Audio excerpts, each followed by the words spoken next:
What's going on, everybody? Welcome back to the INSOMNIACS podcast. We have another great show for you today.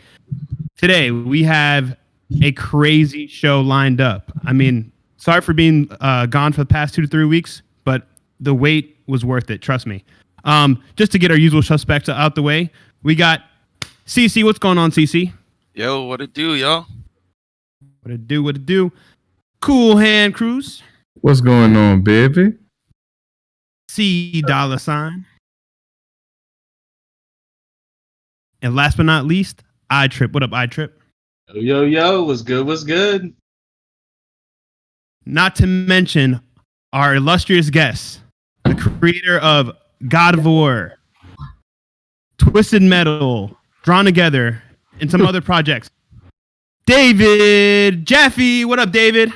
How are you guys? Thanks for having me. It's Drawn to Death. Drawn Together is a TV show, a cartoon. It is. I can't believe I fumbled. And I wish I would have made that, because that would have made me a lot more money. That was a great show. That show was fucking awesome. It was awesome. It was one of the. Is deliciously raunchy. Deliciously raunchy. As you all know, we have David Jaffe on for about 90 minutes. We got an interview scheduled up, and maybe we'll have some time to get to some current events. Hey, David, it's a pleasure to have you on the show, man. Yeah, I appreciate you having me. Let's fucking talk. Let's just talk. Let's do it. All right, let's get into the meat. Let's get into the meat and potatoes.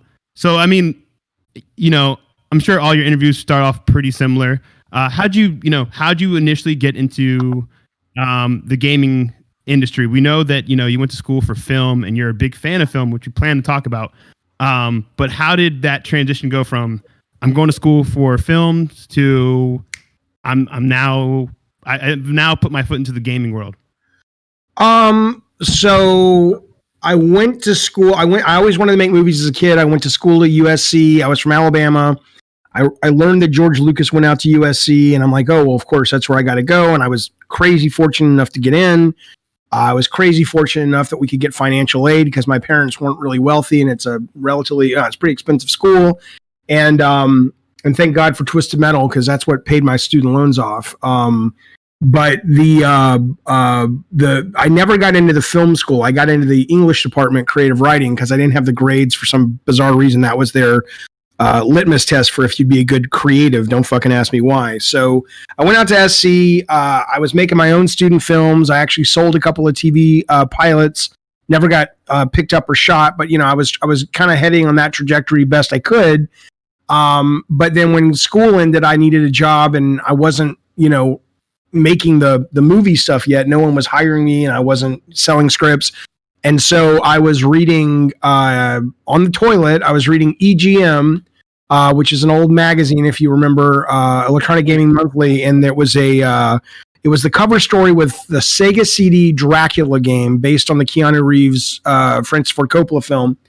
And I'm like, oh, they made that here in Santa Monica, or they published it here in Santa Monica. And I had never considered video games. I made them as a kid, like programming in BASIC. I had played video games since before the Atari 2600. I was certainly a gamer. I wasn't a hardcore gamer, but I was absolutely, I always had a system. I was always gaming. Every now and then there'd be a game I was obsessed with. And so I'm like, well, I need a job. And I had heard about this thing called Game Testers, and I picked up the phone, and they were in the Yellow Pages, and which is, again, I don't know how old your audience is or how old you guys are, but that's something before the internet that you actually had to look up phone numbers in.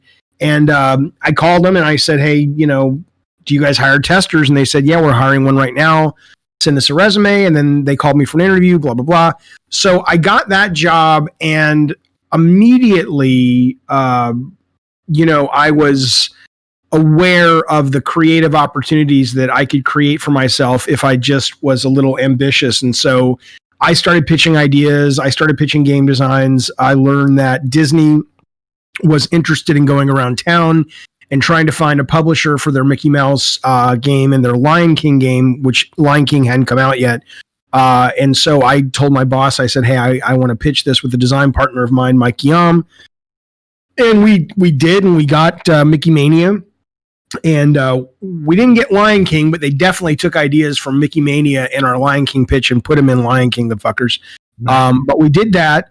And then the rest was just, I was able to kind of realize, hey, I can take a lot of these storytelling, ideas and movie ideas and all that stuff that I love, and I can apply that to games.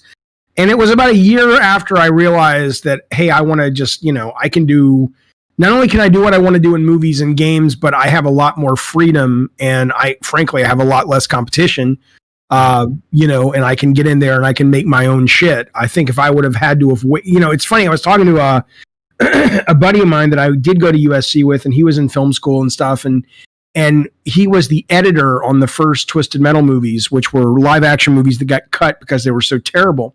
Mm-hmm. And he was telling me, he says, you didn't know this, but when you were directing the Twisted Metal movies and making Twisted Metal, he's like, there was a bunch of film school guys that were super pissed and jealous at you. And I said, why the fuck? I don't even know a lot of them. Why would they be jealous? Yeah. And he said, because you were only like 22, 23, and you were getting to do all this cool stuff.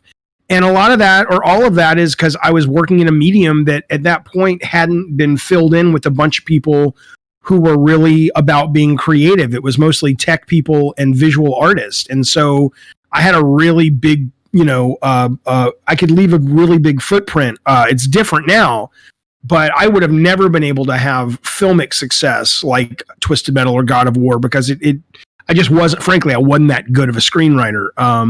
And so it just kind of worked out that way.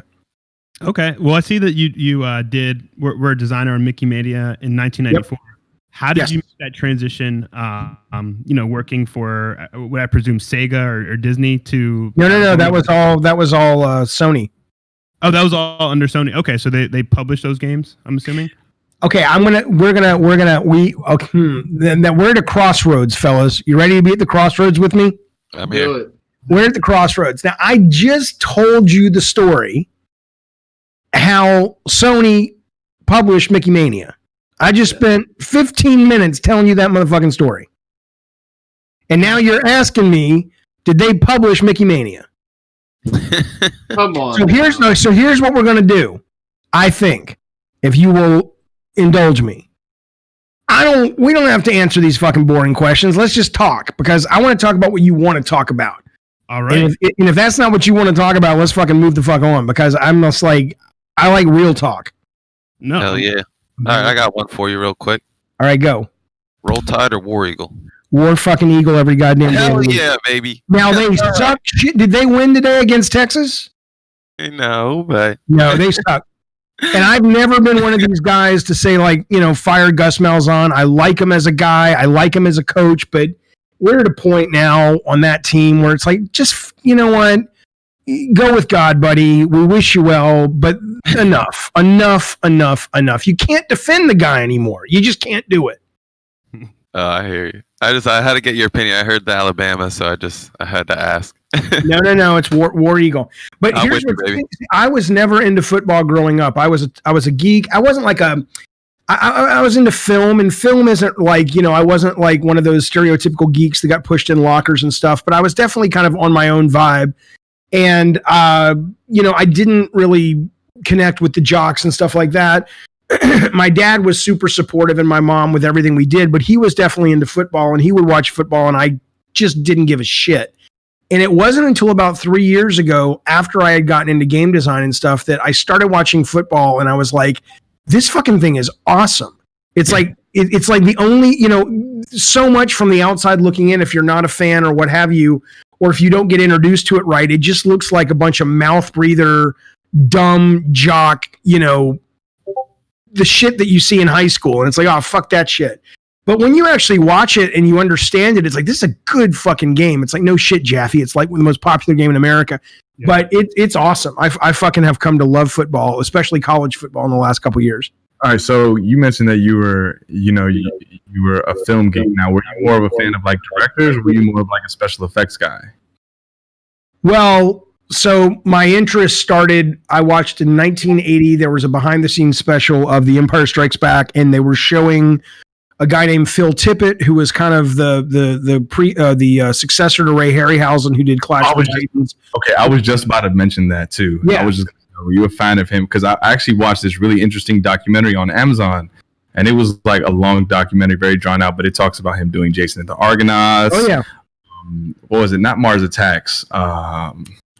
It was a UFO movie. No, yeah, he did Beast from 20,000 Fathoms. Yeah. He did Jason. He did Clash of the Titans. He did Sinbad. And then Phil Tippett comes along and he kind of moves forward with what Ray Harryhausen was doing.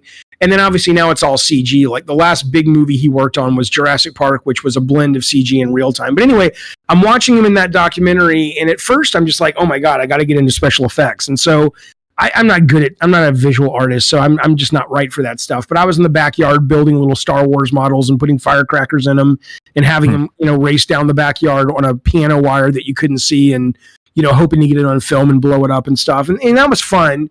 But then I saw Raiders of the Lost Ark, and I was like, holy shit, I want to be a movie director. And at that point, I just started praying at the altar of Steven Spielberg. That was my idol. And I finally I got to meet him when I was like 18 or 19 at film school, because even though I didn't get into film school, I was making my own films, and he came onto the set and I was just fucking starstruck. He's the only person I've ever met that actually had me starstruck. Everyone else I've met that's famous, I'm like, okay, that's awesome. That's so fucking cool. That there's this famous person I'm talking to or what have you. But Spielberg, I was like, I had built him up in my mind so much to be, not intellectually more than a human, but I think emotionally, he was like a vessel for me to put all my hopes and dreams as a kid trying to, get out of a crazy family and all that shit, that when I met him, I'm just like, how can you be real? It was a really interesting meeting to have with that guy. That's awesome. That's like, for me, that was Bernard Hopkins for me. Who was that? Bernard Hopkins, he was a middleweight boxer. Now he's a promoter for Golden Boy Promotions. But did you meet him? Yes, I met him. So I was an amateur boxer, and one day I went to Philadelphia to go see a concert for a rapper named Dom Kennedy. Okay.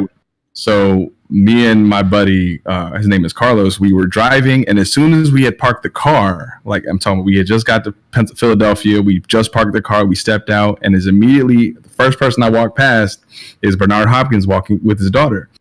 So, when you're in those kind of sports, you tend to study everything, right? Like if you love something, you study it. You know the history behind it, front to back, backwards, forward, all around.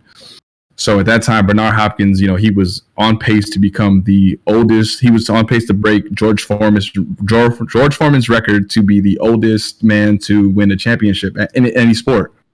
Just the oldest. So I walk past him and I do a quick double take, and I'm like, holy shit.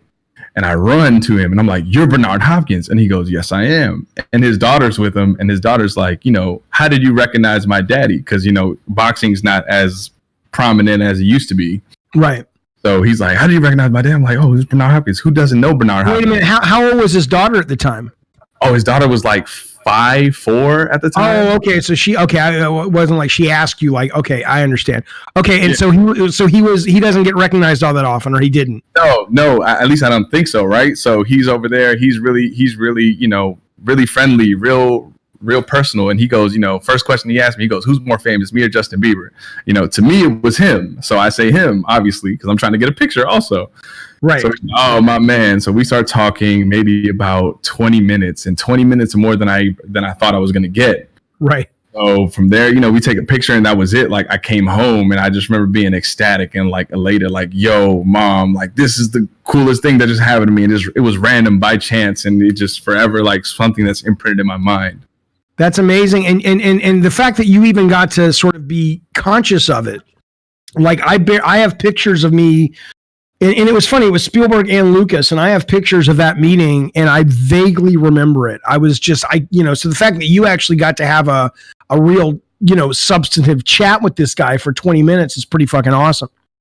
Yeah, and it was really just like random stuff. It wasn't even boxing. It was just more so like, yo, what's a good place to eat? Ice cream spots. What are you here for? What are you doing? Same thing. Right. What did you think of the fight last weekend? You talking about the Tyson fight? Yeah. Yeah. Too old. It's Grudge Match. You've seen Grudge Match? Sylvester Stallone, Robert De Niro? No, is it good? It's what you expect. Okay. It's Rocky meets Raging Bull. Okay. Oh well, that's pretty good. That's a pretty good log line. But I mean, let me ask you this as somebody who knows boxing, because I don't know boxing, and I watched about 2 or 3 rounds, and it was on YouTube, and I wasn't supposed to be watching it, and I knew I wasn't supposed to be watching it because I didn't pay for it. And then there was like a moment where the guy who's running the YouTube video puts up like a 30-second clip of something else going, I'm just putting this up so it doesn't get copyright. And after 30 seconds, I'll go back to the fight. And I was like, yeah, I don't feel comfortable. That doesn't feel good to watch this if I didn't pay for it. But the first 3 rounds, it looked like Tyson was totally ruling the roost a little bit. And it looked like, I don't know the other guy. I didn't follow boxing after Tyson dropped. And then I guess they called it. I mean, am I correct as a layperson watching boxing going that Tyson really would have won that fight if they wouldn't have? I mean, Tyson did win that fight. Is that correct or no? You're correct in the terms of that he dominated the pace. In terms of, and this is just my right. Yeah. So basically, sometimes judges score for the aggressor, right? The one who's pushing the action. Okay. And then sometimes judges score on who's throwing more punches or who's landing more, right? So essentially, like, there's a classic fight that I always tend to go back to. It's Mildred Taylor, Cesar Chavez, and it was a fight in the late 90s. And that fight was basically a man throwing 6 punches to another man throwing 1 and 2. And in the last round, in the last 10 seconds of the last round, the man who was throwing the 1-2 punches, they were the more effective shots. And the guy who was throwing, 6-7 punches and landing them, he was starting to get worn down. So the man that was chopping, they call it chopping the tree. You chop it, and it eventually, the tree falls. And that's what ended up happening. You know what I mean? So did he get knocked out, or he just lost by rating or by ruling? He got knocked out. It was a very controversial decision. They said that basically he got up on the count, and basically was like an early 10 count, and they waved it off and gave it to Chavez. Okay. But the sad thing is, after that fight, the man Mildred Taylor was never the same again. Like, he was a shell of himself. So there's like a thing in boxing where you get into fights and you kind of lose years off your life depending on how big the fight is. Like, if you've never been a big fan of boxing, I always suggest people watch Arturo Gatti and Mickey Ward, and you'll see exactly what I'm talking about, where like people, like, you see it's kind of like more than a fight. It's like 2 people kind of blending together. Okay. In a certain way. Okay. And you kind of get more of an understanding. Like, for instance, like, even when you're training in a fight, you see people like sparring. It takes a lot for somebody to get in there, and then for me and you to take a punch, for me to punch you and you to punch me back, and then for us to grab a drink after and be like, cool, like, hey, that was great. Like, let's we got to run it again next week. You know what I mean? I would only do it if I was being attacked. I can't imagine willingly getting into a ring and saying, yeah, let's fucking do this. That's amazing that you've got the courage, lunacy, madness, and bravery to do it. That's awesome. Oh, no, man. Not so many years, man. Not so many years.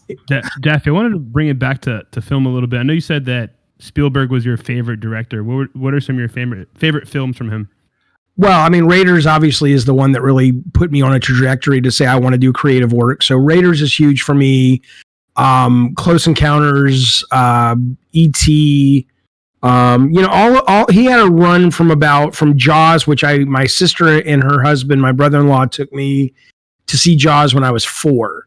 And from Jaws, other than 1941, he had a run from Jaws to Close Encounters, to Raiders, to E.T., to The Color Purple. And there was one more that really blew my fucking mind. And after that, I was watching a documentary with the guy who directed the Resident Evil games, and he directed Vanquish, a guy named Mikami, and or he directed Resident Evil 4, which is amazing, and I only played it recently. And he has this theory, and I think he's absolutely right, that people do their best creative work kind of in their early 30s, or in that like late 20s to mid 30s is when all the elements come together. And obviously, if you look at someone like Ridley Scott or Clint Eastwood, or even Miyamoto, that's not a guarantee, but I do think on the average that's correct. I certainly have seen that with me. I think when you look at Spielberg, there was that run he had that was unparalleled and probably is still unparalleled. And then it actually kind of went up to 93 because then he did Schindler's List and then he did Jurassic. And then after that, his stuff just, has moments of brilliance still. Like if you watch a movie like War of the Worlds, there's a scene with Tom Cruise and Tim Robbins in the basement, kind of going at it with each other. And if you watch even movies like Munich, which are like minor, notes in his symphony, there are shots in that movie that stay with you forever. So I've always hoped he would get back to sort of making you feel the way he did. I enjoyed Ready Player One, but it's just, times have moved on. But yeah, I mean, those were some of the ones I loved the most. Okay. Were there any films that like directly inspired any of the projects you've worked on? Or 100%. There is no God of War without Raiders of the Lost Ark and Clash of the Titans. I saw both of those when I was 10 years old in 1981. Raiders remains one of the best movies ever made. Clash of the Titans, as an adult watching it, it's terrible. But as a 10-year-old, it was life-giving. It was amazing. And so down to actual animations, I was asking the animators to do. There's a scene in God of War 1 where Kratos is in Athens and he has to, the player has to pound the button to kick over this giant statue or this giant column. Mm-hmm. And I think it was Corey or Mehdi. I went to one of them and I said, hey, can you do it with his back pushed up against it, just like Indiana Jones did when he was knocking down the giant Anubis statue in the Well of the Souls? I mean, the Ark of the Covenant is totally inspiring Pandora's Box at the end of God of War. So yeah, there's all that stuff marbled through God of War. Twisted Metal is more of Mortal Kombat and Heavy Metal Magazine influenced, I would say. I really got Mad Max vibes from that. Was there any inspiration from Mad Max? Not really. There was, in the sense that I knew what Mad Max was, but I had never seen a Mad Max movie. The first Mad Max movie I've seen all the way through was Beyond Thunderdome. I've never even watched the whole Road Warrior. I've just seen the action scene at the end, which is amazing. In the first Mad Max, I watched it when I was 14. I'm like, it's boring. But I'm sure it's great now. But when I was 14, it was like I only wanted to see. I was like at 14, like a number of gamers I talk to today that call themselves hardcore gamers. Like if you would ask me if I was a film fan, I would have said I'm the biggest fucking film fan motherfucker. But truth be told, I was a fan of big budget studio movies, and I was a big fan of Spielberg and Robert Zemeckis and George Lucas. But if someone said, oh, what do you think of Kurosawa? What do you think of Fellini? What do you think of, at the time before, Harvey Weinstein became Harvey Weinstein as the monster he is, it's like, what do you think of Miramax and their really interesting, quirky indie films? And I would have been like, fuck that shit. I want to see explosions and big budgets and all that. And so I really didn't follow. I didn't see the movie Alien until 6 months ago. Wait, what? I saw Aliens in the theater, and I've seen Prometheus, and I've seen Covenant in the theater, and I saw the one with Winona Ryder in the theater. But for some reason, I just missed the first one, and I just never went back to see it. And finally, I got HBO Max, and I'm like, I can't believe I've never seen Alien. I had never seen The Thing until about 2 months ago. Damn, and those were like when it came out, those were like in your formative years. Yeah, the thing is, I was into horror, but I was into like Freddy and Jason and Michael Myers, and we went to all the slashers and stuff. I don't know why I didn't see those movies. I just couldn't tell you why, but I didn't. But The Thing, my goodness gracious, man, I get it. I get why people now worship at the altar of John Carpenter. Goodness goddamn gracious, that movie is something. And Alien is obviously great too. I mean, no shit, Jaffe, you're talking about these fucking classics, but they're kind of new to me, and I really enjoyed them. Yeah, isn't it kind of cool? Just kind of like, even when you wait, They Live, by the way. I saw that in the theater, and I didn't get the big deal, but I didn't watch movies the right way. I was like, but that fucking fight scene, goddamn. Yeah, I'll say this: I think the reason why They Live is such a one cult classic, and two, just like people live and die by it. Rowdy Piper, just wrestling. Rowdy Piper. I came to chew bubblegum and kick ass, and I'm all out of bubblegum. That's right. Iconic. I need to see that. I need to see Big Trouble in Little China again. I liked it, but I probably would love it now. But when I saw it, I mean, I was mentally fucked up a little bit in the sense that if it wasn't Raiders, I didn't like it. Kind of. I mean, that's not exactly that, but there was a lot of that. And it's like I went to Big Trouble, and I was expecting an action adventure, and it was very clearly it was a comedy action adventure, and I'm like, oh fuck this shit. I don't like it when it's comedy, but now I'd probably love it. Yeah, I think that was like because you see like kind of an ode to Big Trouble in Little China in movies like Guardians of the Galaxy. A lot of action movies now have that vibe. That's right. That's exactly right. Yeah, for sure. Bring back Lopan 2020, guys. Come on. Any Brian De Palma films you liked back then? I never really got Brian De Palma. I liked The Untouchables. Obviously, that was sort of the everyman Brian De Palma, but I was a little young for like Dress to Kill.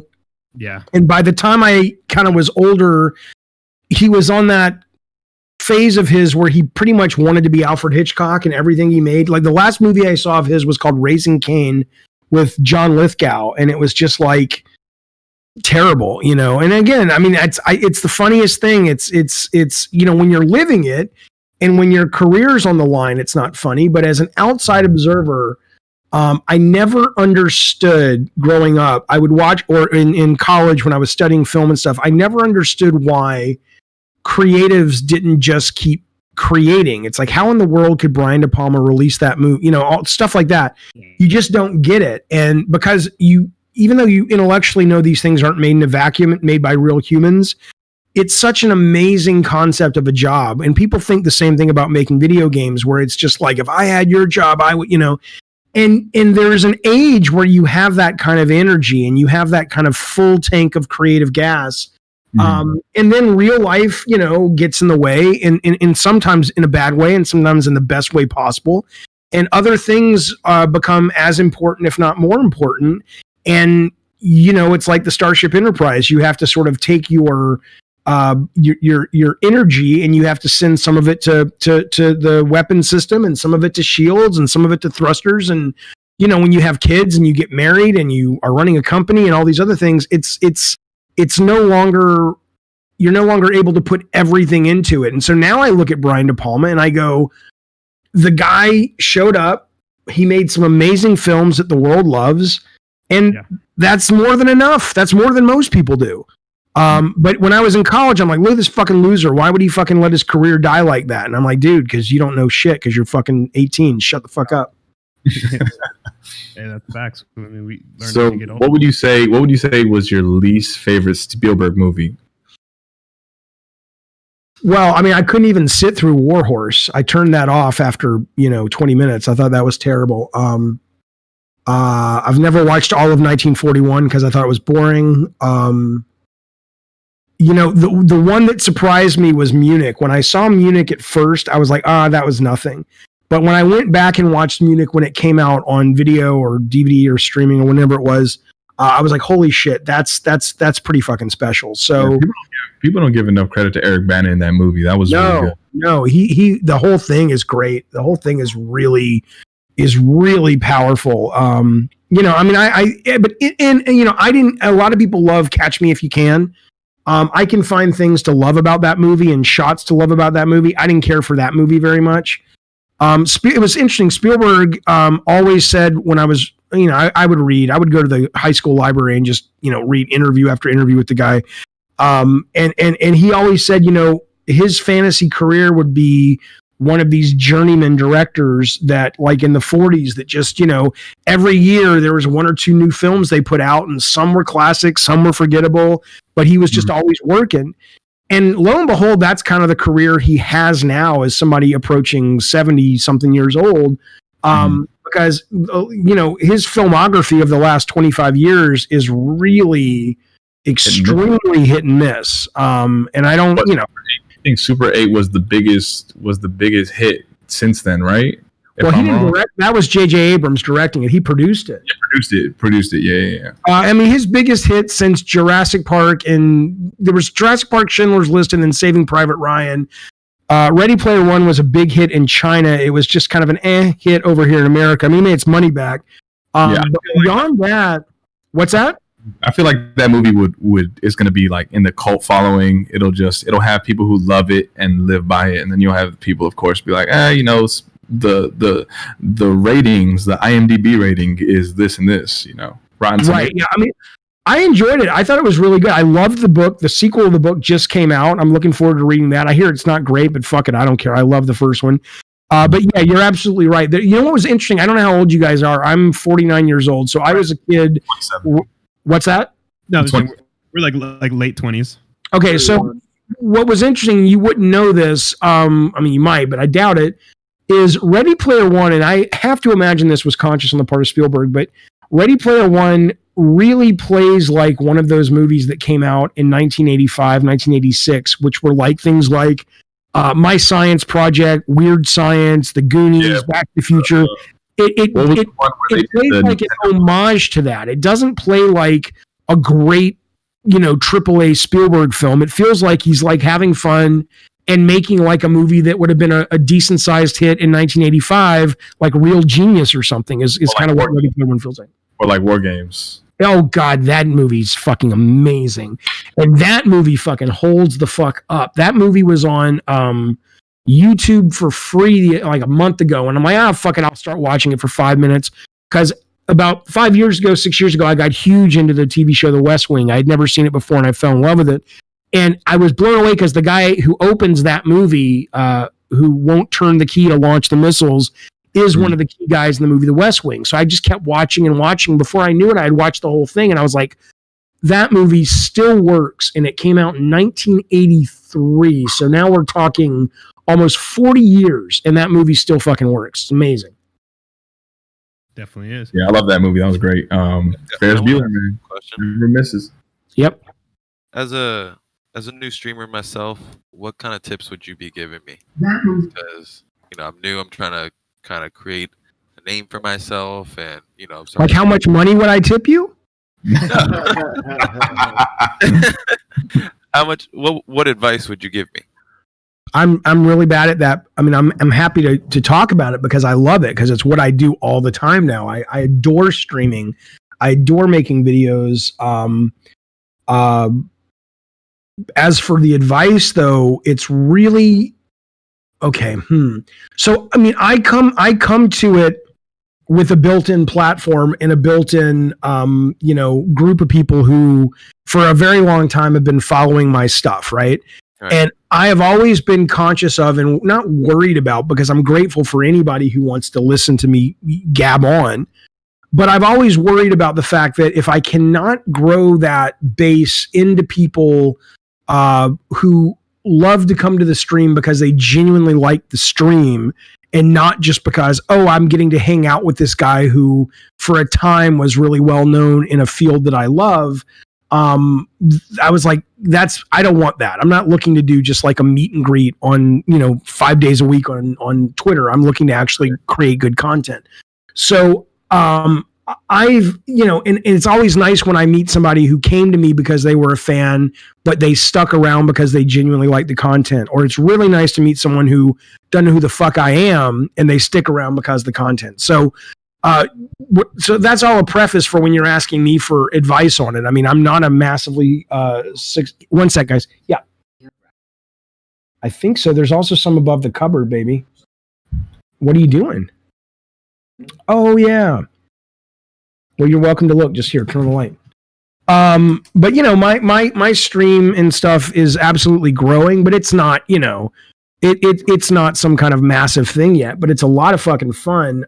As for tips, I mean, here's the tip. Here's a tip I would tell you that you can close it. Thanks, buddy. Here's a tip I would tell you that works for me. I think being genuine is important. I think being honest is important. There's enough people out there in the world, and certainly, on streams and social media and stuff, that are playing a character. And I think that's kind of over. I don't think anybody, I think it's very transparent. Right. Unless you're just really good looking. And I don't mean that jokingly. If you're really good looking, the battle is halfway over for you. because people like pretty people. There are streamers I watch. There's this woman on Twitch, Dizzy Kitty or Hello Kitty. I don't know what she calls herself. And she's just fucking gorgeous. And I'm like, yeah, she's an okay streamer. I don't care. I just like to look at her. I know it's terrible, but it's true. Right. I mean, I'm not like fapping to the woman. I'm just saying she's fucking easy on the eyes. Quarter shove watching this thing, man. Yeah, but so I mean, but you know, that aside though, I think and here's the other thing I'll tell you is when I first started the stream, and I did it for 2 years with this format, I talked about the stuff that I thought was interesting only. And so you would have a show sometimes where I would go from progressive politics to a story about someone who found a message in a bottle from 1850. And to me, these were the most fascinating things on the goddamn planet. But I just couldn't really get any lift until I said, you know what, I'm going to focus on one thing. And I'm going to focus on, in my case, video games, because I can speak to that from an angle that is probably not being spoken about by a lot of streamers out there. And even though a lot of people don't necessarily agree with my opinions, I can speak to things with some authority that other people are just kind of like talking out their buttholes about. So for me, I guess genuineness is important, and finding a topic that you can stick with, that you enjoy, but you can brand. Because if you're all over the place, people don't know why to come to you. And also, if you're doing video game stuff, you don't need like a shtick, but you need a reason, you know. I mean, I'm learning this as we go. So I have a stream right now. It's growing, but it's growing very slowly. And I talk every day about video games and video game news and stuff. And I am very aware of the fact that for every one person who's watching me, there's probably, 100 that are watching Greg Miller or Colin Moriarty, or not watching Colin, but listening to Colin. And it's like, if I'm going to do news on my show, I have to find a way to make it interesting for people to come to the show and go, why would I come to Jaffe to hear him talk about the big Ubisoft sexual scandal versus hearing it from Greg Miller, So I think when you're looking at what your stream is about, you have to find something that you can connect with the audience with in a way that only you can do it. And I haven't necessarily achieved that yet, but I know that that's accurate because I have seen my numbers go up steadily when I started making all those changes. Well, kind of going on to what you're saying, how was that transition going into, kind of someone known for something versus getting to something new like content creation? Like, how was that process? It's something you've been thinking about for a while, or? Well, I mean, it's only, in retrospect, it's funny. Because, by the way, JN in your chat, they are making a Twisted Metal television series. I had a meeting with those guys about 2 months ago. But it's funny because when I look back at it, I go, I was blogging before God of War came out. So I've been on social media making videos and blog posts and tweeting since 2003. So the tools are different and the output is different because now I'm doing live stream and videos, but the actual, engaging with the fans and engaging with the world and sharing my views and sharing, my take on life and all that nonsense, that's kind of the same. So that really wasn't much of a transition. But it certainly has been a interesting, not bad, but just interesting shift in going. It used to be when I was, pitching a product, like you can go back to my videos when I was talking about an update to Twisted Metal 2012 or this, that, or the other. And, you're looking at anywhere from like 10 to 80,000 views in a couple of days because there's interest in that because Sony has paid millions of dollars to get people interested in those things. And then I would put out a video. I'd go, I can do this. So I'd put out a video and it's like, here's a video about, what I think about what's happening at Xbox, and you get a couple thousand views, which is great. I'm grateful for it. But it takes a while to kind of recalibrate your expectations coming from a place where you were getting all these views. And you have to realize that really wasn't necessarily only or mostly about you. That was about you delivering news about something that a lot of people were into because Sony had paid millions of dollars to get them into it. So that was probably the biggest shift.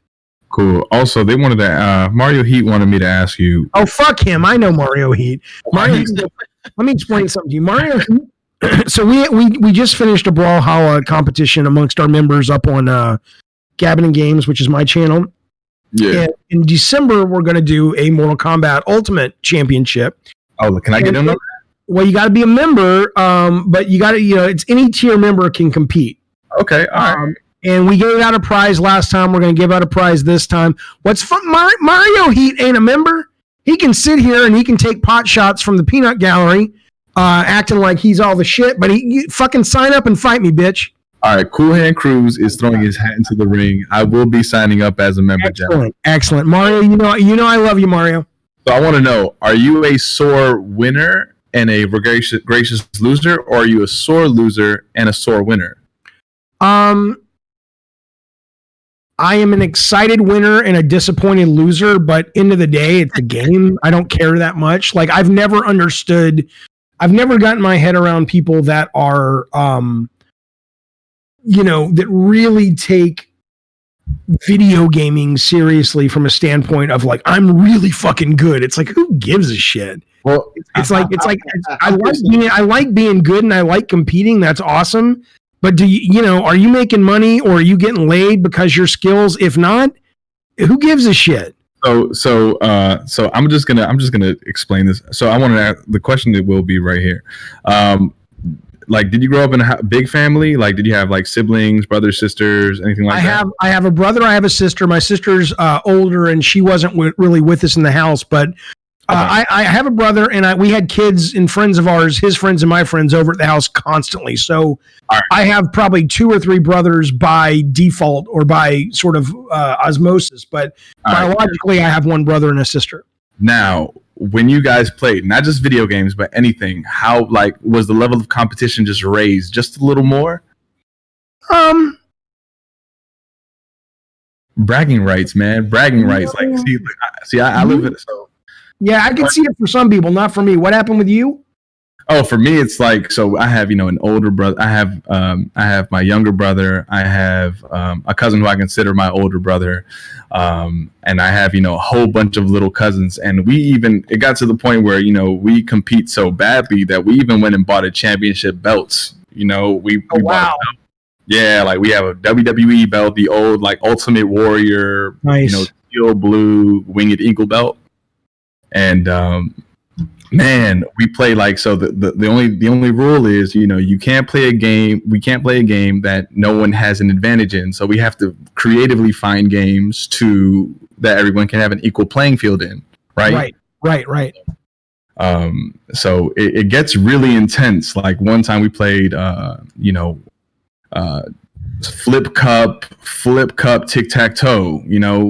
Anyone can win that game. And since we had little kids playing, we chugged water instead of liquor and beer. Right. Oh my God, way worse. way worse. Especially if you're going like down the tier. I'm competitive in certain things. Like, I compete when I stream. I want to win at this. I want to be good at this. So I'm willing to put in the work and do what I can for as long as I can to try to get better. But and when I was making games, it's the same way. But other than that, I like competing in the moment, but afterwards it doesn't mean shit to me. Okay. But it's fun though, For me, I'm a sore winner, but I'm a gracious loser. How is one a sore winner? What does that look like? Oh, a sore winner, just like you kind of just rub it in their face, but just like in the worst way. Oh, okay. You pop in the room with the belt on. You be like, "Hey guys, what's up? What's for dinner?" There you go. Hands on his hips. Yeah, right. How did you feel seeing Kratos in Mortal Kombat back in 2011? Was it something? Explain the feeling seeing your baby, your character in another game and being able to play as him in that setting. Hello? Uh-oh. Did we lose him? Oh, I think we got it. Even so, just it must be an incredible feeling just to see your creation be so successful somewhere that somebody else wants to use it. So, yeah. I mean, Let me I can only imagine what that feeling could be like. Yeah, right. Yeah, I mean that. And he in Fortnite too now. He is. Not, yeah, definitely wanted to ask. that's not his. That's Yeah, but that's Give us one moment. We're trying to get Jaffe back in here. Just let him out. All right, Jaffe, can you hear us?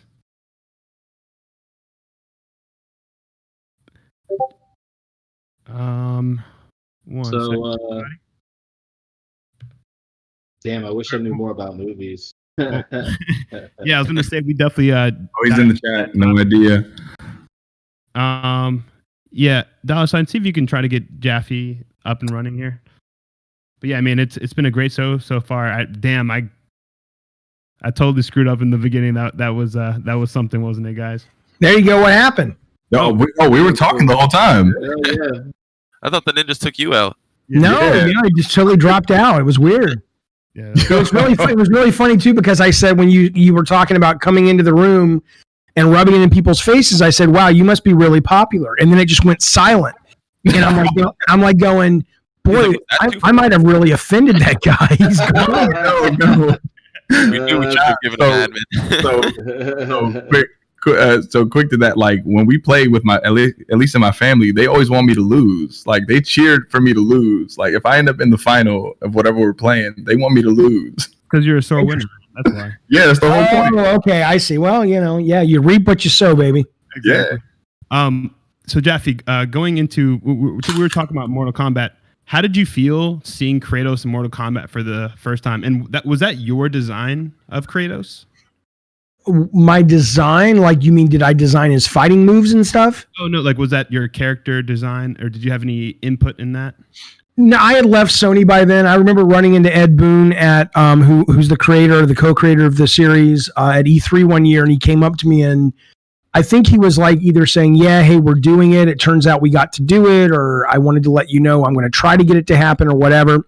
Nice. And I've known Ed for a very long time, not well, but I've had lunch with him, and he and I were talking for a while about making a Twisted Metal arcade game. So Midway came to us and said, "What do you guys think about making this like a sit-down cabinet steering wheel arcade machine?" We're like, "Fuck, that's amazing."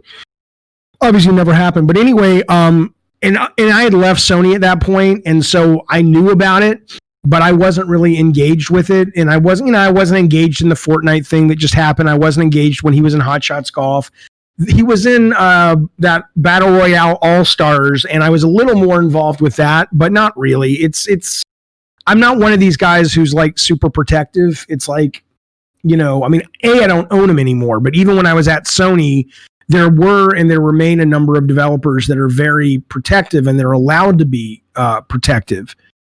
Which I think is weird over this stuff. So it's like, no, if you want to put my character in that game, he can only have these 3 things he does. It's like, dude, it's a fucking video game. He's not a real person. Fucking put him in the goddamn game. Even like Kratos doing these goofy dances he's doing now in Fortnite. It's not, so it's like, oh, it'll hurt the brand. No, it won't. The new God of War Ragnarok comes out. He's going to be kicking ass and doing awesome things. People aren't going to be like, I can't play it anymore because I saw him dancing in Fortnite. It's like, yeah, he's fine. Yeah. I mean, if the Star Wars Christmas special from '77 didn't totally destroy, Star Wars, I think we can survive Kratos in Fortnite. First appearance of Boba Fett, mind you. That's exactly right. Okay. Oh, speaking of Boba Fett, fuck yes, I did. God damn, that's a good show. Here we go. Just dropped 30 days of Disney Plus. Right there in the chat. So if you haven't caught up, there's your chance. Oh, really? Oh, how'd you get that? I'm gonna get back to my brother. First one gets it. Oh, okay. No, it's great. I loved I liked season 1, but I love season 2. Season 2 is amazing.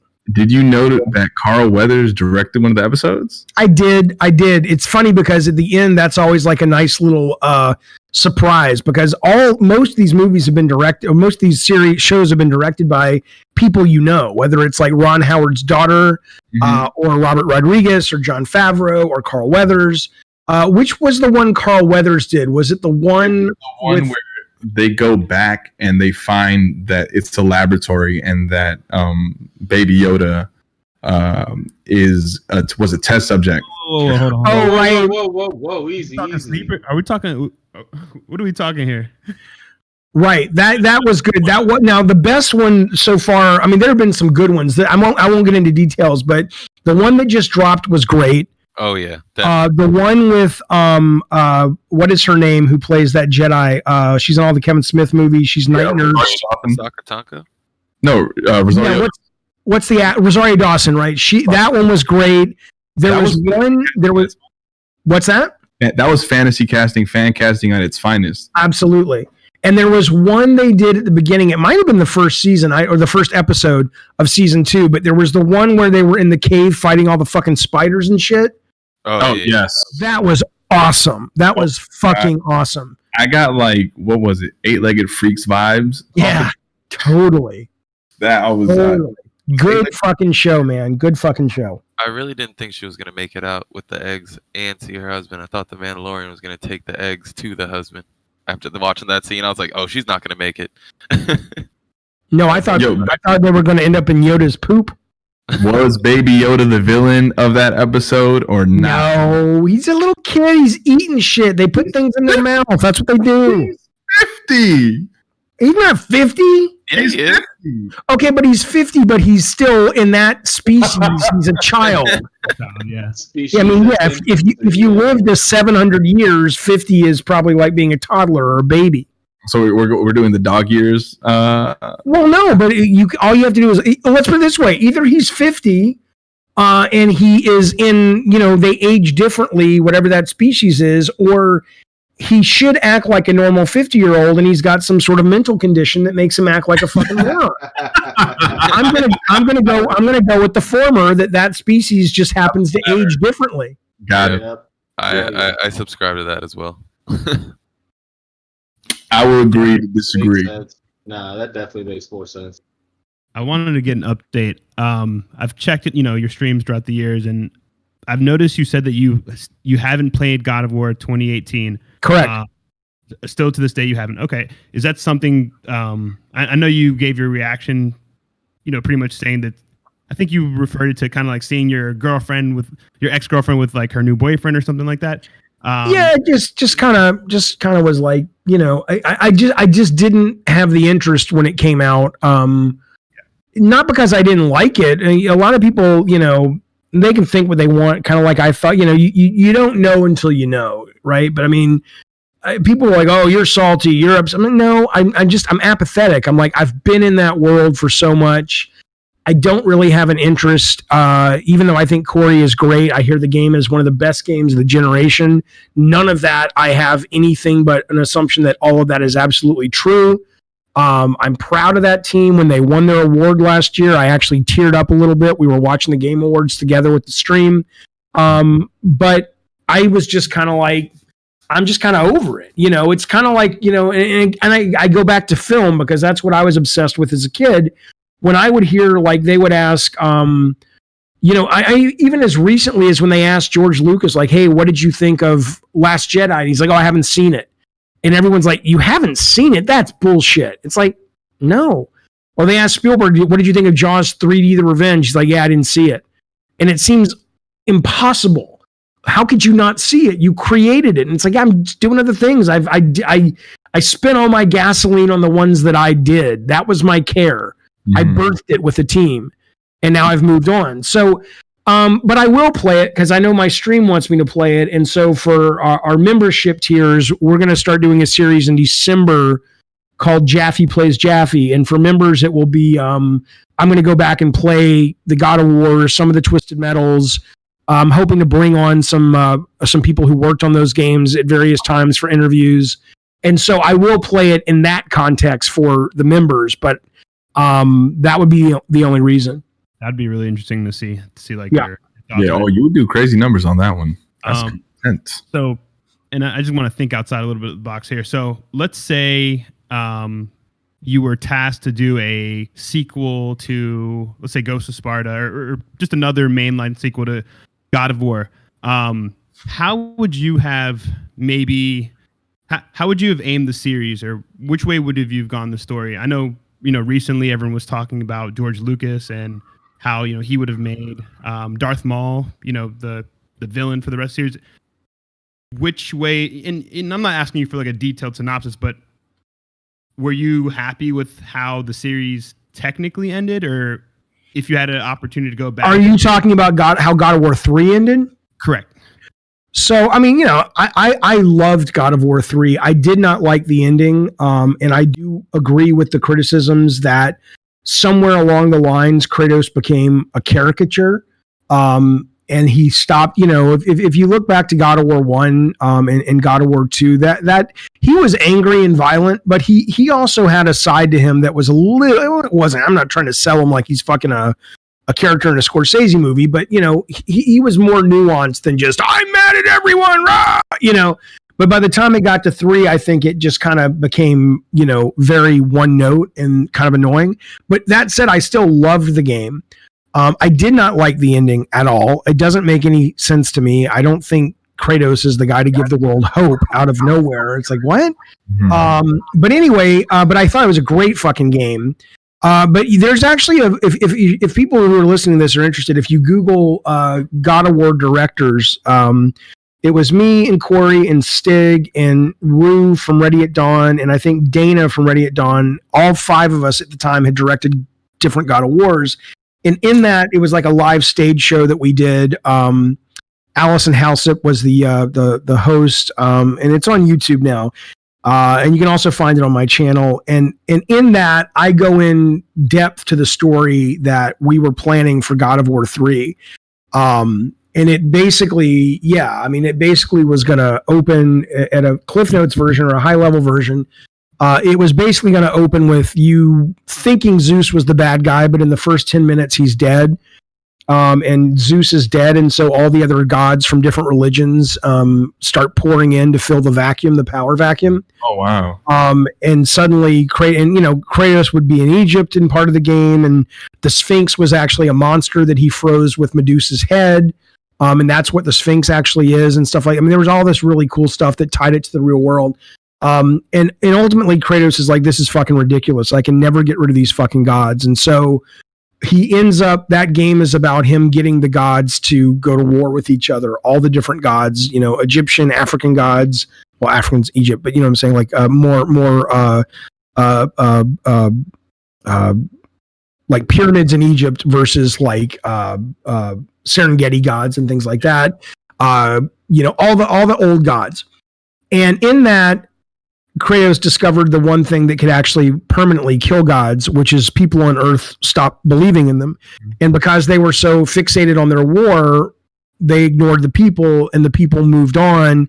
And that was how Kratos finally killed all of the gods. And at the end of it, he takes the Blades of Chaos and he slashes his wrists and he commits suicide, which is what he was wanting to do from the very beginning, and says, I'm finally free, I'm done. But he's not, because the epilogue of the game was going to be you controlling the 3 wise men in Bethlehem heading towards the North Star. Holy shit. Yeah. And they basically, it's like they're creating the new religion. It's the idea that like man, as long as man exists, there's always going to be God. This kind of sense of God. And so Kratos is resurrected from Hades, and he basically becomes the Grim Reaper, and the Blades of Chaos are molded into the Grim Reaper's scythe, and he basically wanders the earth as the Grim Reaper for the next series. So that was the idea. And then Corey left and I left, and it was like, yeah, we're doing something else. I'm like, okay. So that was that. But if I were to do it, I would pick that story up. I would do like an Elseworlds, or I would do a story where it's like, fate comes down and says, this is what you know of God of War, this is what you know of Kratos, but there is another thread of fate where things could have gone different. I just tell a totally different story. Like that would be your Gotham by Gaslight. Exactly. Nice. Like Elseworlds. Yes, that was wow. So going back to God of War, what was the research like for, in terms of tailoring that story? I had grown up, probably my first interest was Clash and Jason the Argonauts, and then I studied it, as a junior high and high school student, and I loved Greek mythology. I thought it was so fucking cool. Mm-hmm. And then, so it was always, top of mind when I thought about creative work and stuff. And, when we said, yeah, we're doing it, my biggest research, I'm trying to think if there's anything else, but the biggest research was Edith Hamilton was the book everybody read in high school when I was in high school. And she was sort of this woman who compiled all the Greek myths into a single volume and kind of, made them more palpable for modern times and understandable and whatnot. And so I went to Japan for the first time, and I got on one of the bullet trains, and I just rode through the countryside with the Edith Hamilton mythology book. And it was just like every couple of pages I would mark in the margins, just like, amazing, that would be cool mechanic, we have to do this, whatever. So most of the research was like going to a greatest hits concert of Greek myths, and then coming back and working with Marianne, who was one of the main writers, Alex Stein, who was one of the writers. We had a couple other writers who came on. I think Grant Powell was one of them. And then also working with the concept artists like Charlie Wynn and Cecil Kim and Scott Cito, and saying, here's some amazing ideas. Let's start fleshing these out and figure out what this story is. And so we ended up starting production on God of War before we knew what the story was. So we started building the middle of the game first, which is the Pandora Temple level. And, we built around that because we knew, okay, well, that's locked. At some point, this hero that took us a year and a half to figure out who he was is going to go on this cool Indiana Jones meets Greek mythology adventure in this temple on the back of this Titan. And we had no idea how it figured into the story until 2 years into production. Damn, that's amazing. Wow. Yeah. I don't know if you're reading the comments are cool, but everyone's saying release the Jaffe cut. If there was one, I would, but it would cost us, the Jaffe cut would, let's put it this way. If God of War 2018 was a dismal failure, there would be a shot for them to say, Jaffe, come back. God of War, what I love about God of War 2018, even though I haven't played it, is, even though I think the story we wanted to tell was awesome, the story we wanted to tell would have changed God of War. And I think it was clear looking at sales and reviews and comments that people were like, okay, we like God of War, but it's getting long in the tooth. It needs a refresher. And if that hadn't have happened, I don't know if Kratos would still be viable. And people always ask me, and I understand why they would ask this. I understand why they wouldn't believe me when I say, do you feel shitty that, people love Corey's game either more or as much as the original, and they really think there's some kind of, and I get it because in their minds, maybe if that happened to them, they would think that would be the response. And I think it's a natural assumption that would be the response. But it turns out, for me anyway, and I think most people, the actual response for me is, like, I think I would be upset if I still wanted to make games with Kratos and someone had come along and done something that people love, and I'm like, fuck, I'm not going to get my chance. But I was more than happy. I was over it. I mean, I didn't feel the need. I felt like I had said what I needed to say with that character and with that franchise and with that team. And so for me, what's cool now is if I never make a game again, if I totally, whether it's with streaming or games, or if I never do anything after this conversation that has me in any kind of version of the public eye, if I just go work at a bank someday and I, die at 85 years old, retired bank worker, I'll always go, assuming that Kratos stays on the trajectory, getting refreshed every 5, 10, 15 years. I got to lay that first brick. I got to, this is still my character. And a lot, just like Batman, just like the Joker, just like Superman, tons of people come along and refresh it and make it their own and improve it and all that. But I was there at the beginning. I birthed the motherfucker, along with a group of 4 or 5 other people that are super talented. Yeah. And I think it's really cool that Corey made some changes, some real changes to it, and still staying true to what it was that allow it to continue. It's possible I could have grandkids that are fully aware of who Kratos is. Yeah. They're not going to be aware of what Twisted Metal is other than, didn't Grandpa work on some game called that we saw a poster in the attic? But Kratos, they're going to know, unless the TV series is a big hit. But it's possible Kratos can sustain and continue, and I'm grateful for that. Yeah, so I mean, I like to compare your version of God of War to like comic books. Just like you mentioned, Superman, Batman. Yours is like the golden age. You know what I mean? Yeah, absolutely. Like you laid the golden age foundation. Now we're kind of entering that, and we'll say God of War 3 was maybe the silver age, and now we're entering the bronze age with this new one. You know, this refresh, and it's a hard reset of the series, and you know it's still true to the character, but it's you know it's Cory Barlog's in a way, you know. Absolutely. And look, Cory was there at the beginning too. Cory was the animation director on God of War 1. God of War 1 would not be what it is without Cory or Mehdi or a lot of these people. So you know, Cory has as much right to stand on the mountain and say, I did this as I do, as Charlie does, as Ken Feldman does. What I'm saying is, it's like you can't get mad. You know, you're the guy who created. Like if you created Superman, you can't get mad at the man who wrote Death of Superman, and then the guy who wrote Superman. Exactly. You know, right? I mean, you can only get mad again if you like. I could see being someone like, you know, you hear George Lucas talk about how he really wanted the new trilogy to use his story. Like if you were still carrying a torch for the property, I could see that being really hard. Like if I still wanted to make this game, I could see like people say, do you want to make another God of War? And I'm kind of like, if Sony came to me and said, hey, you can do a 2.5D Castlevania God of War game, I would be all over it. But I'm not interested in doing like a big AAA title or anything like that. So, but I think as long as you don't want to keep doing it, you're absolutely right. Why in the world would the two guys who made Superman, they would be grateful to Richard Donner. They would be grateful to Dan Jurgens. They would be grateful for what's the guy's name? Henry Cavill, for continuing to take their property and improve it and make it relevant and keep it relevant. And, you know, we're over, I don't think we're over 100 years. I think Superman was the 20s, but we're getting there. No, he was 30s. 39, 40.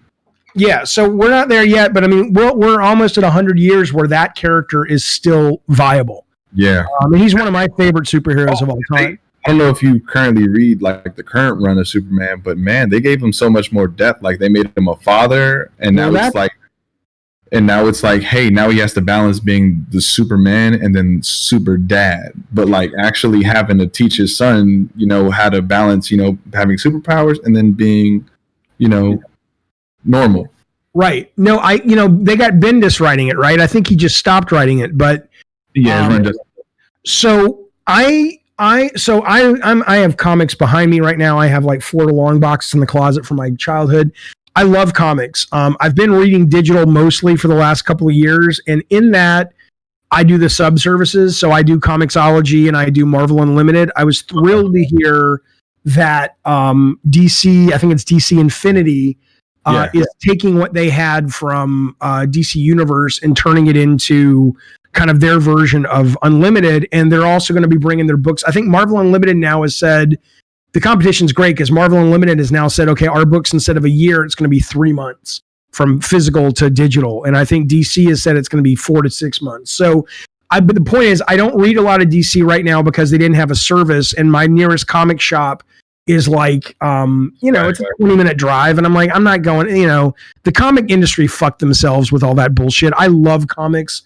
I hope going digital is going to make them relevant to people, but my kids don't read comics. Their friends don't read comics. They're playing video games. I don't know if it's a medium. It'll never go away, but I don't know, even going digital, if a kid's going to choose that over playing Fortnite. I just don't see it.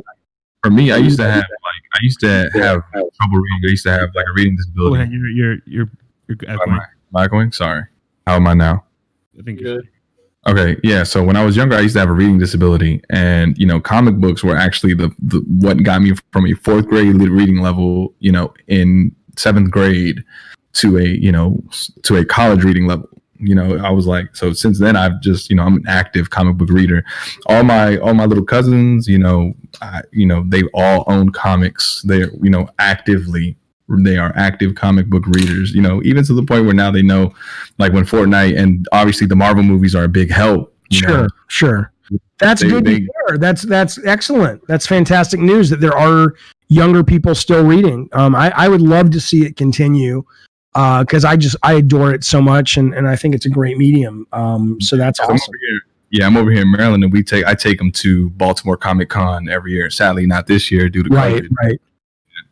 But and Baltimore is one of those. They're like they're kind of one of the last real Comic Cons. Right, versus a pop culture con. Yeah. That's awesome. That's good to hear. Cons and events and stuff. Jaffe, any notable moments for you from E3 specifically that you can talk about? From before it was open to the public. I mean, I was at every E3 for the longest time. I was at the first one, and that was really amazing to see. It was amazing to see people come up and play your games. It was amazing to see God of War on the floor and people, after spending 2.5 years, just head down, people actually laughing and smiling. That was a wonderful feeling. The best thing about E3 that you don't really get anymore, there is an analogy. There's a digital analogy that I'll tell you, but it used to be, because game budgets were smaller, so there was more stuff on the show floor. Now, if you're going to make a game that's at E3, it's probably from one of the 5 big publishers, and they've spent $150 million on it, give or take, and you know about it a year in advance, and you've seen screenshots, and you have to wait in line just to watch a video that you can watch on YouTube 20 minutes after you get home from E3. Back in the day, it was like Christmas, and I don't mean that like I'm trying to be hyperbolic. It was like, no, definitely. When you open a present, you don't know what's inside. When you walk the floor at E3, we used to love to go because we had badges from Sony so we could get in early. We would go the day before, and we were so excited, me and my design pals at Sony, to go because, you would see all the booths coming up, and you're like, what the fuck? Lollipop Chainsaw, what the fuck is that? Beautiful Joe, what the fuck is that? Stuff that you had no idea about.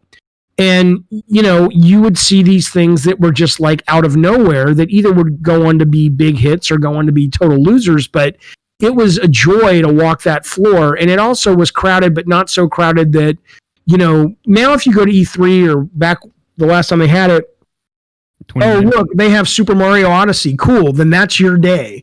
If you want to get in line, unless you know someone, if you want to get in line and you want to wait for 6 hours to play a 15-minute demo, that's your day at E3. And I'm like, go fuck yourself. It's a terrible experience now. That was 2018, and similar fashion.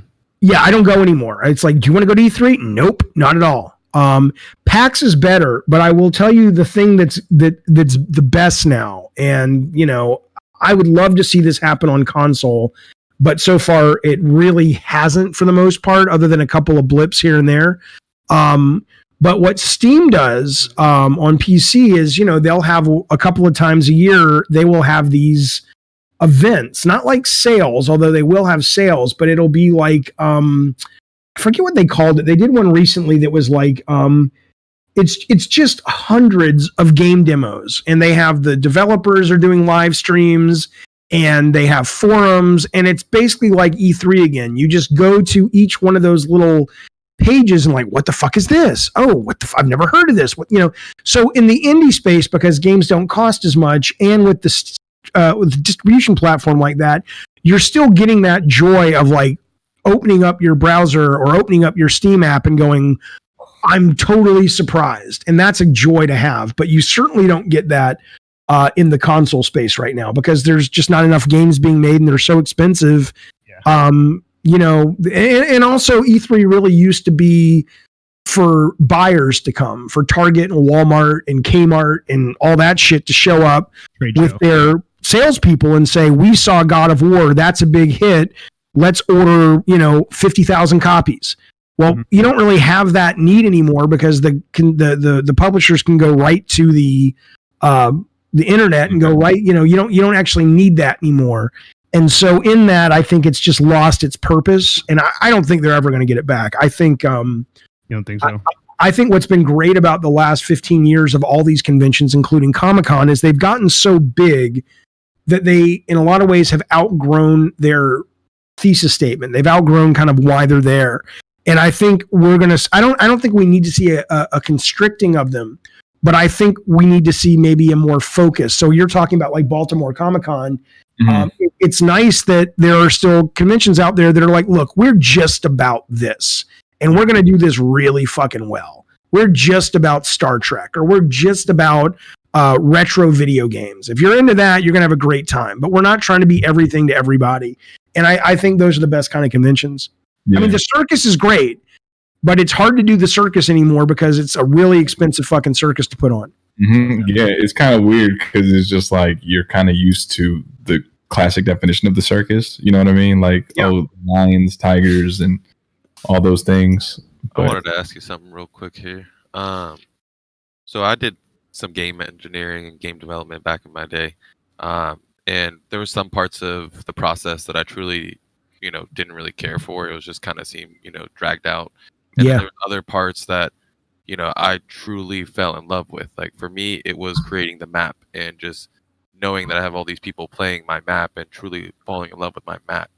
So the question is for you, what was that kind of thing that you hated or felt that it was dragged out? And what was that one thing that you absolutely loved? I mean, I hated a lot of it. I loved having the ideas and working with the artist on the ideas, and I loved tuning the game, and I loved improving the game after putting it in front of people and getting feedback and going, oh, here are the 6 things we can do to improve it. And then hopefully when you put it in front of a new group of 6 people in a month, the scores go up. And I enjoyed the iteration and the creative process. I don't like making video games in terms of the day-to-day level building or having to sit down at your desk and write in the most dry, boring way how you want a mechanic to work so a programmer can read it without any flowery prose and just go, okay, I know what I have to do. Like there's a lot of nuts and bolts that go into making a game, even at a design level, certainly at a coding level and an art creation level. That just isn't a lot of fun. It is drudgery unless you happen to just love that particular craft. Like I can sit down in front of Premiere and edit and I lose time. I love video editing. It's a joy to me. And I know level designers that feel the same, or I know people who do animations for games and link those animations to fighting game systems, and they could do that all day long. But for me, that implementation was just, I have ADD, and that implementation was just too dry and too boring to sustain its interest for me. So I would say, though, that I love that part of it with the ideation and the tuning, and improving the game and the tweaking the game and all that. And I like promoting the game. That was also a lot of fun because you got to talk about it when it was finished. But the moment-to-moment implementation, I was never a fan of. Yeah, I'll say this. Yeah, we were on a 2-person team, so it was literally just me and my partner. So we would come up with the ideas, create the scripts, create the design, create the map. I mean, it took us a whole year to get into beta, but right. I mean, but having that creative, freedom is actually, that was kind of the first time I felt a sense of power and a sense of where people truly log on my game every day. What was the game? What was the game you made? It was actually an open source version of a game called Tibia, which was an MMORPG. Okay. So we just created our own version of it. We felt we had better ideas than what they were doing at the time. Right. So we made our own server. We grew in popularity pretty quickly. Within a month, we were actually like making close to like $1,000, and then we were like getting pretty high up in this like little list that we had ourselves on, and we started getting so much attention that these people that were a little bit smarter than us and had more knowledge than us started attacking our servers, and they found a way to crash it, and they just found little bugs, and we didn't have our source code, so we weren't able to fix the actual source of the problem. Oh, that sucks. So then we just basically had to say, all right, so do we want to start back from scratch, or are we going to get the source code for this exact layout that we have? And we just never got the source code. So right. It's just something I have on a USB at this point that I thought about throwing back up just for the hell of it. That's cool. That'd be very cool. Jaffe, were there any differences developing for a specific console versus something that was aimed towards multiple consoles and multiplat. I only worked on. I was a tester on multi-platform games, and then Mickey Mania was on Genesis, Super Nintendo, and Sega CD. But other than that, everything has always been one console. So I don't really have a lot of experience with that. Obviously the team's a little bigger, assuming you want to ship day one across all the consoles. And if you have the money and time, every console does something a little better than the other console. So ideally you're able to, put the work in there and make your SNES version better than your Genesis version, but your Genesis version is better in other ways. But it's not really my experience. Everything I've done has either been PS1, PS2, PS3, PS4, and that was where it was designed to live, and that's where it always lived, and it never really went anywhere else. Can I tell you, you had my favorite PS3 commercial? Which one? When you had that heavy machine gun and shooting Sweet Tooth. Oh, yeah. Shoot the truck. That was a fun day shooting that out in Vegas, the desert. That was awesome. And you were like, all you got to do is press a fucking button. And yeah. I tell you, I swear to God, marked it on my calendar. After school, ran. Thank God, my middle school was literally around the corner from my house. Jumped multiple fences just to get to my house, hop on the computer, and then I remember I kicked my grandmother off of it. Did you get to shoot? Did you get to shoot the gun? I don't think so. No, I don't think so. Yeah, I mean, it was real. They had me doing kind of the color commentary, and they had a Navy SEAL. For some reason, they thought, let's pair Jaffe with a Navy SEAL. Okay, nice guy, great guy. And so they had us in a little mobile home about 300 yards away because, I mean, this wasn't a stunt. These were 6 real fucking, I don't know guns, but real powerful fucking weapons.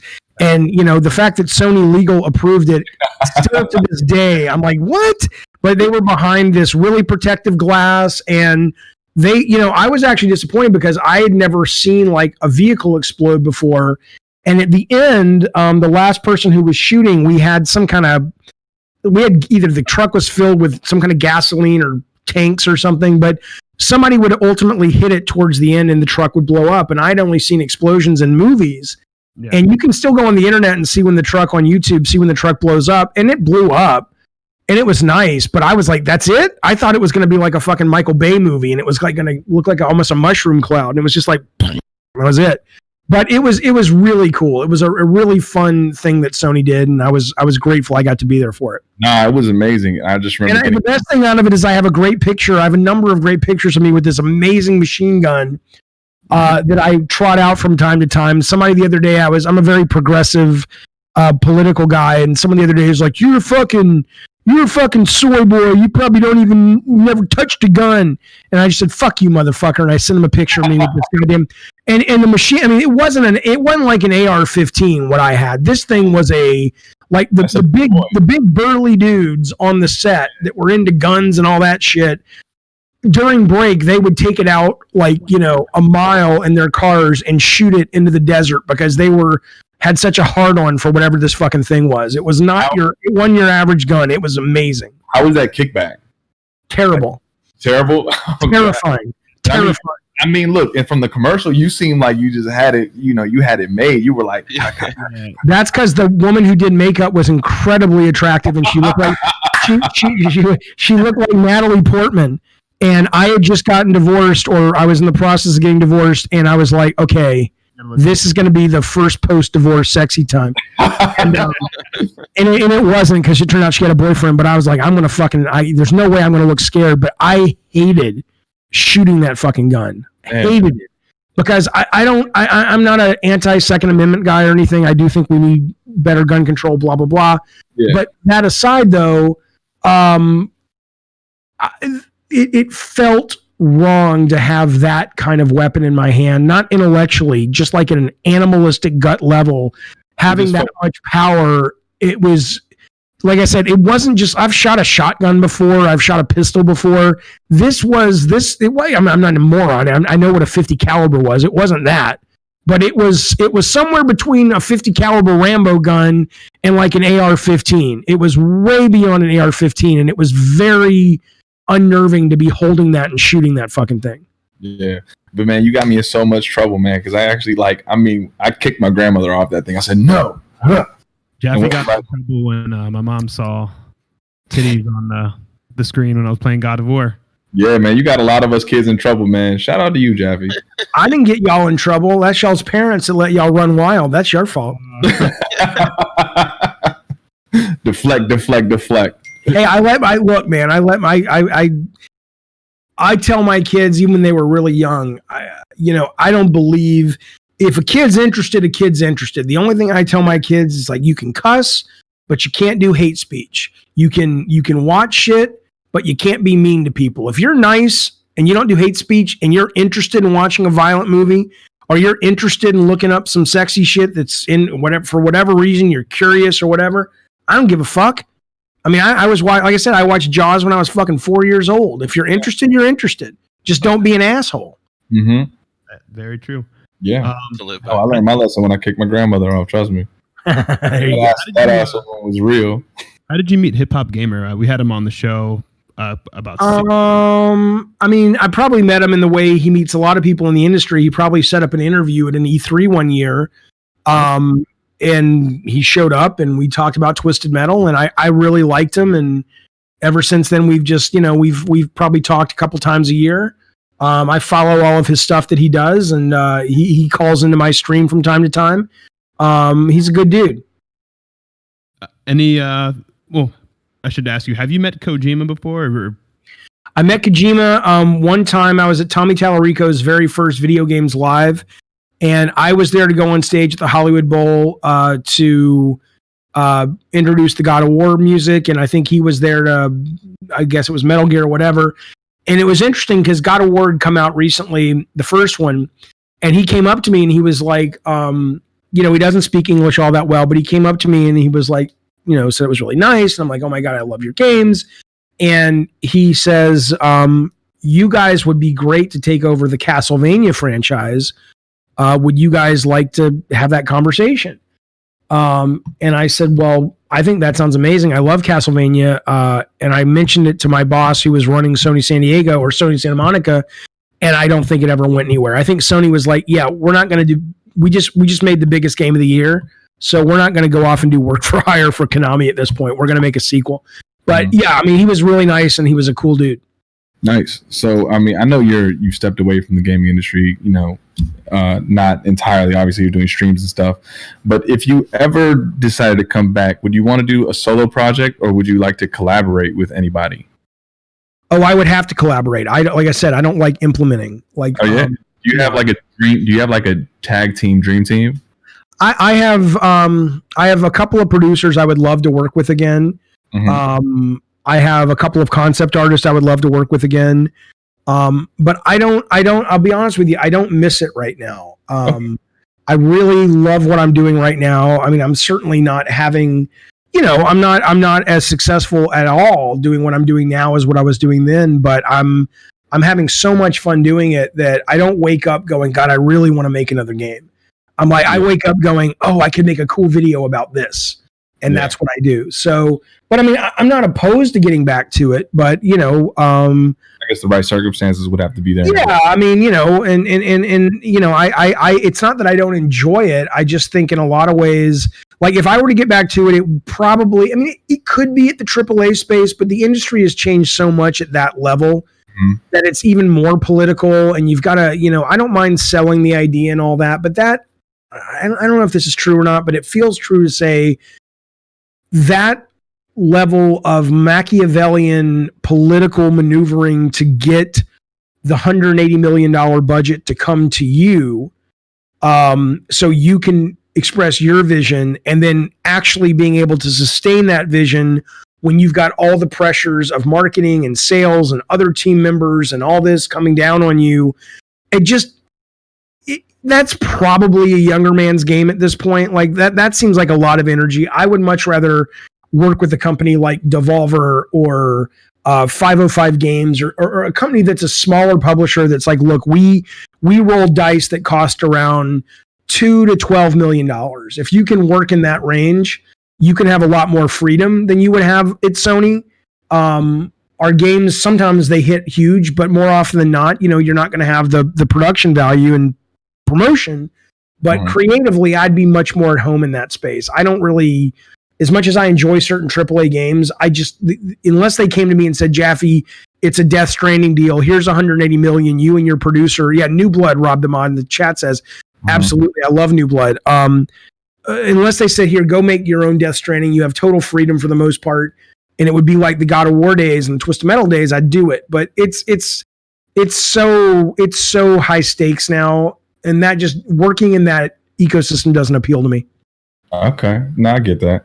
I get that. Have to ask you, man, and it's something I've been waiting to ask you on air. How did the whole gaming while stoned live thing start about? I'm a big fan of that. I don't know. So I will tell you, because I'm doing it again tonight. But so what? Okay, here's what I found. I'm not a big drug guy at all. I did before drugs were legal in California. I had probably smoked weed, and that's the only real hard drug I have done. Not hard drug, but outside of in a drugstore. Yeah. Probably 3-4 times in my life. I'm not a big drinker. I'm not opposed to any of this. It just doesn't usually come around to me as an option that often. And I'm not like, oh, I really want to go get stoned. But since drugs were legal a couple of months, like last month, I was like, oh shit, they can deliver edibles to my door. Like a pizza. Yeah. And so the Torrey Pines dispensary here in San Diego, I got on their website and there's these really good tasting gummy edibles called Camino cannabis infused gummies.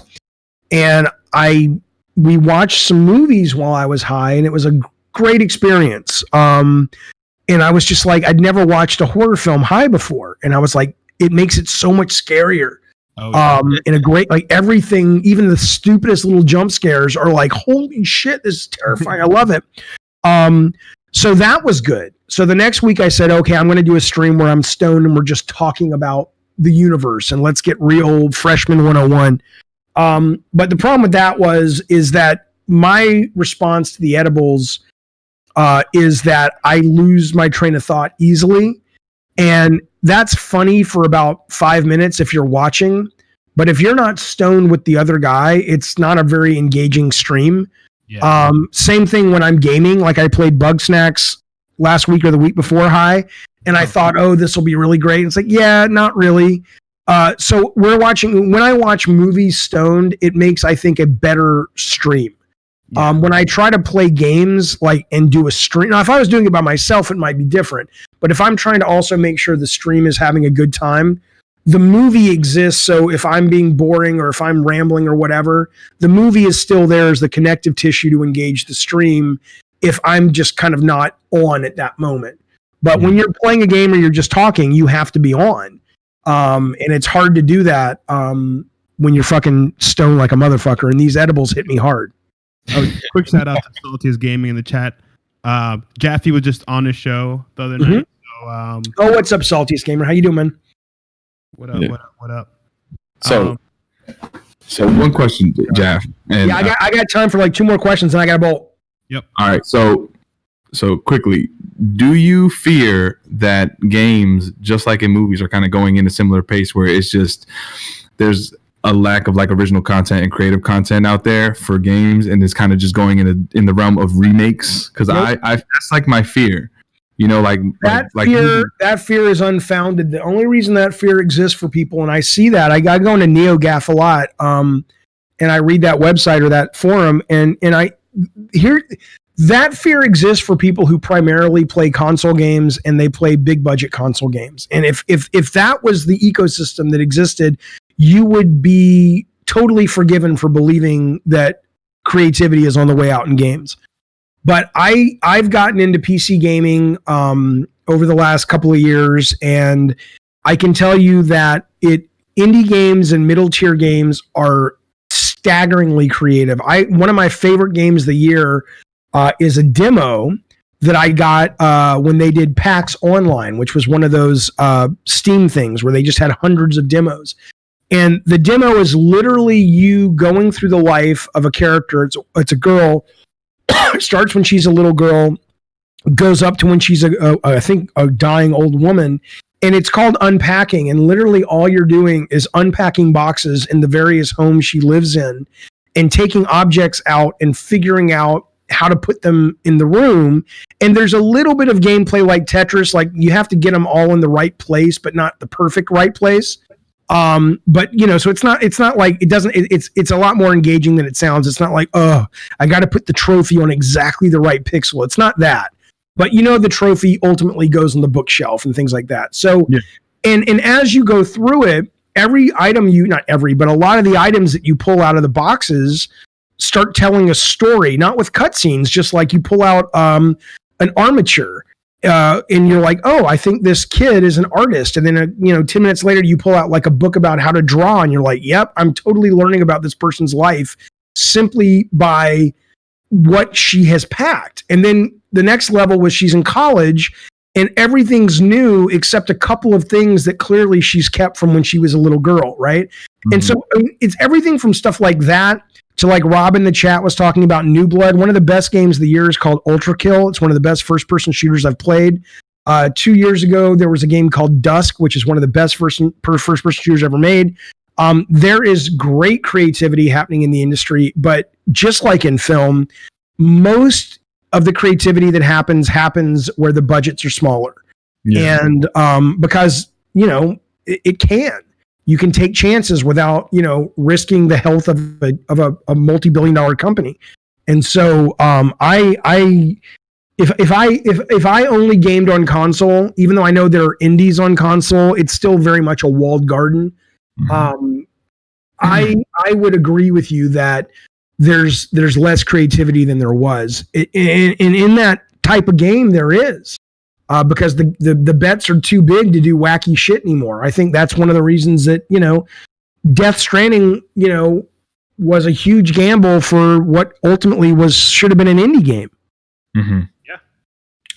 I think it's going to have a cult following. I'm sure it already does. I'm not taking the piss out of it. I'm just saying that I would imagine when you spend that kind of money and you're a publisher, you're expecting a product that is more mainstream. Maybe they weren't. Maybe they said, no, we know we're going to get batshit crazy from Kojima, and we're willing to give the guy, I don't know what the budget was, $70, $80 million to make it, but I don't know. Well, just to kind of wrap up the podcast, I want to just end the podcast with what games are you playing right now, and what games are you looking forward to this upcoming year?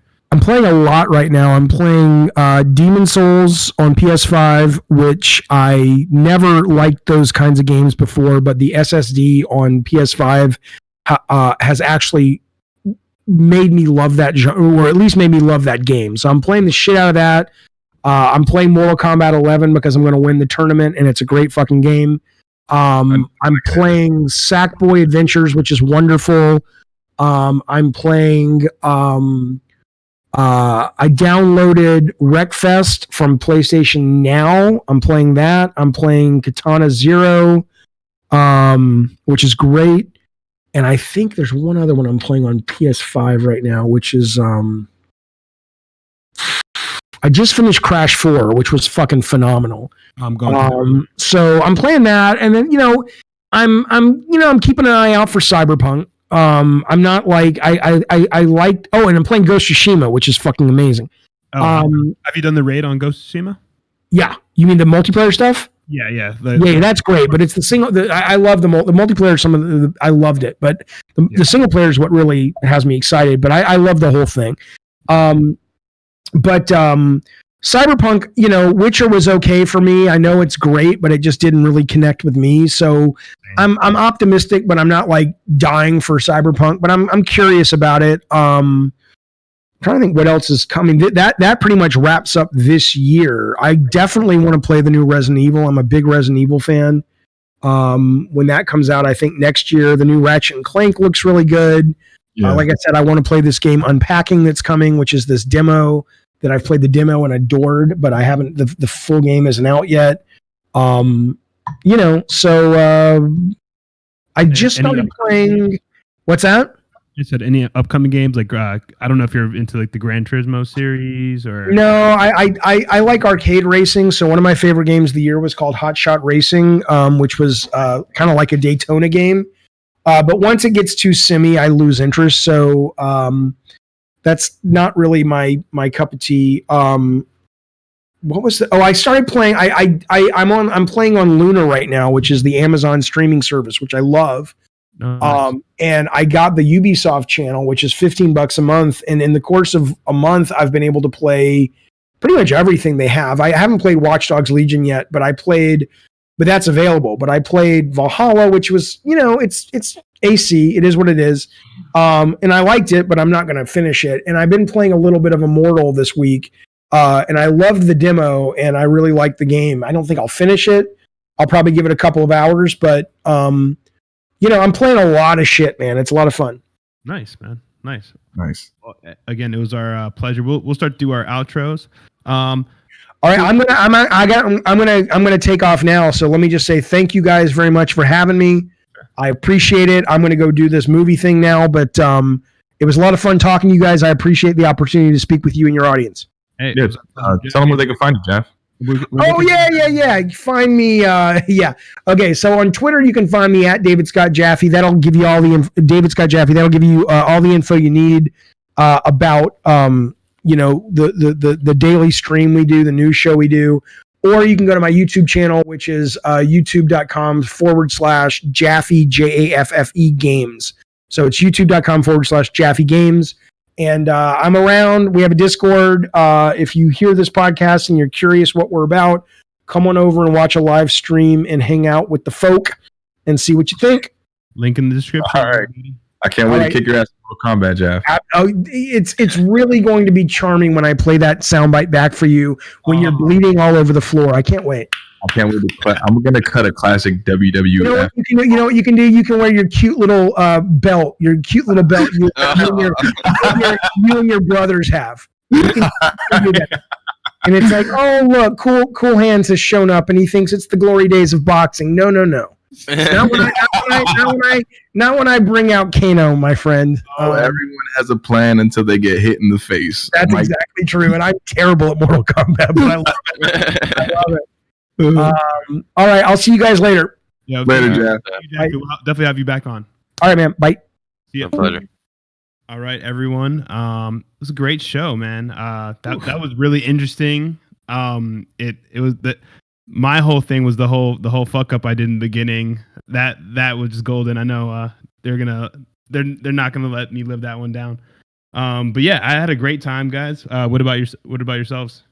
What? That was dope. I talk movies, man. What? Talk movies, comics, games. Experience. Yeah, and everyone, thanks for fucking with us.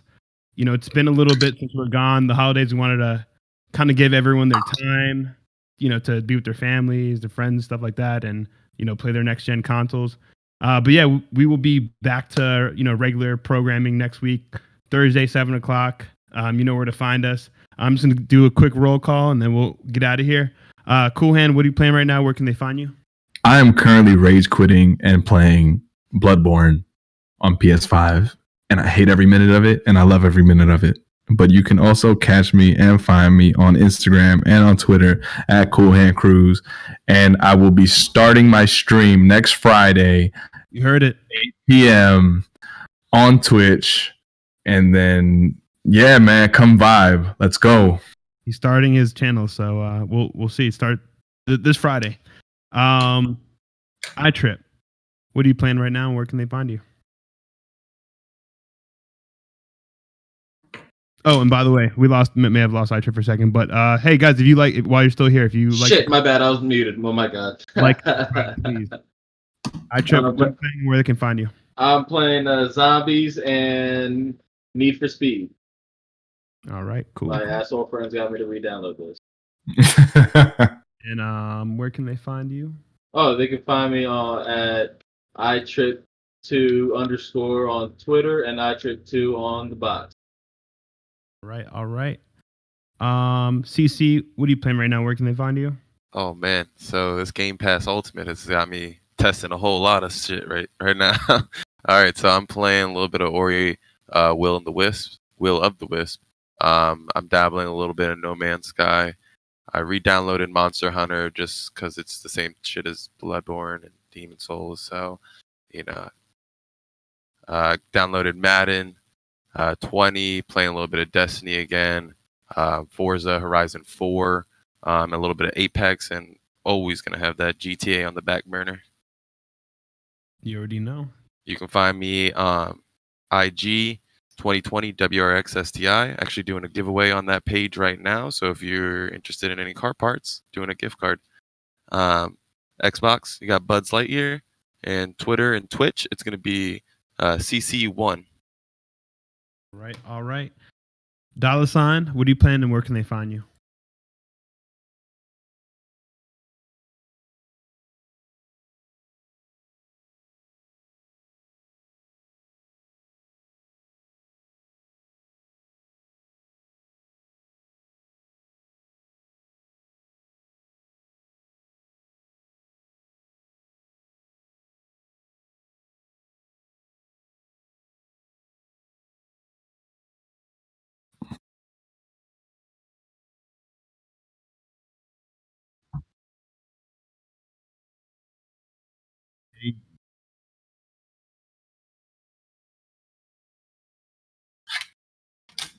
You trying to run blood? And where can they find you?